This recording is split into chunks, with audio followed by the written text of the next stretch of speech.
Social মিডিয়ায় free share marketing training বিজ্ঞাপন দেখে ফাঁদে পড়া। তারপর শেয়ার কেনাবেচা করে লাভের আশায় সর্বশান্ত হলেন পশ্চিম বর্ধমান জেলার আসানসোলের বার্নপুরের এক বাসিন্দা। সাইবার অপরাধী বা প্রতারকদের খপ্পরে পড়ে রামেশ্বর দয়াল নামে ওই ব্যক্তি খোয়ালেন ১,০,২,৮,০০০ টাকা। বিপুল পরিমাণ টাকা ইনভেস্ট করে দেওয়ার পরে লাভের অংশ তুলতে গিয়ে রামেশ্বরবাবু বুঝতে পারেন যে তিনি প্রতারণার শিকার হয়েছেন। কিন্তু তখন তার কিছু করার নেই। শেষ পর্যন্ত তিনি দ্বারস্থ হন পুলিশের। দুদিন আগে তিনি গোটা ঘটনার কথা বলে আসানসোল দুর্গাপুর পুলিশের আসানসোল সাইবার থানায় একটি অভিযোগ দায়ের করেছেন।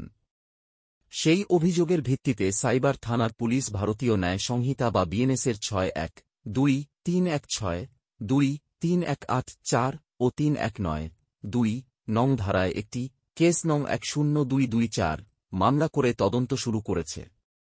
জানা গেছে, চলতি বছরের আগস্ট মাসের শুরুর দিকে বার্নপুরের বাসিন্দা রামেশ্বর দয়াল সোশ্যাল মিডিয়ায় ফ্রি শেয়ার মার্কেটিং ট্রেনিং সংক্রান্ত একটি বিজ্ঞাপন দেখেন।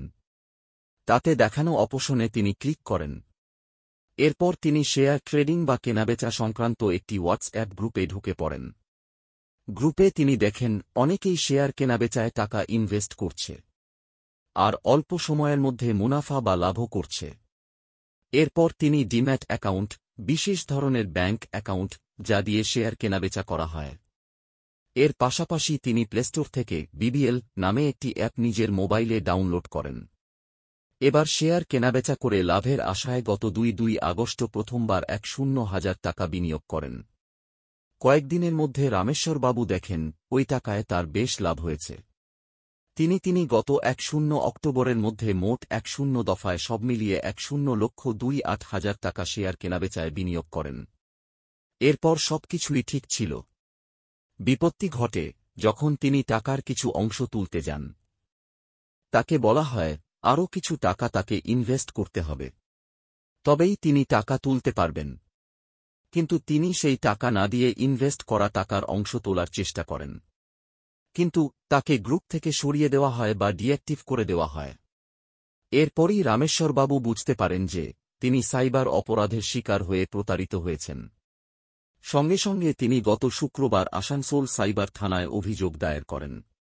এই প্রসঙ্গে পুলিশের এক আধিকারিক বলেন, অভিযোগ দায়ের করা হয়েছে, নির্দিষ্ট ধারায় মামলা করে তদন্ত শুরু করা হয়েছে। তিনি আরও বলেন, আমরা বারবার সাধারণ মানুষদেরকে এই সাইবার অপরাধীদের খপ্পরে না পড়ার জন্য সচেতন করছি। লাগাতার প্রচার চালানো হচ্ছে, তারপরেও কিছু মানুষ সাইবার অপরাধের শিকার হচ্ছেন। আমাদের আবেদন, সোশ্যাল মিডিয়ায় কোনো বিজ্ঞাপন দেখে ফাঁদে পা দেবেন না, কোন কিছুতে ক্লিক করবেন বা অ্যাপ ডাউনলোড করবেন না।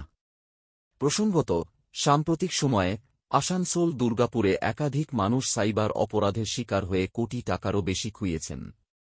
তার মধ্যে বেশিরভাগটাই হয়েছে এই ধরনের শেয়ার ট্রেডিং বা কেনাবেচায় লাভের আশা করতে গিয়ে।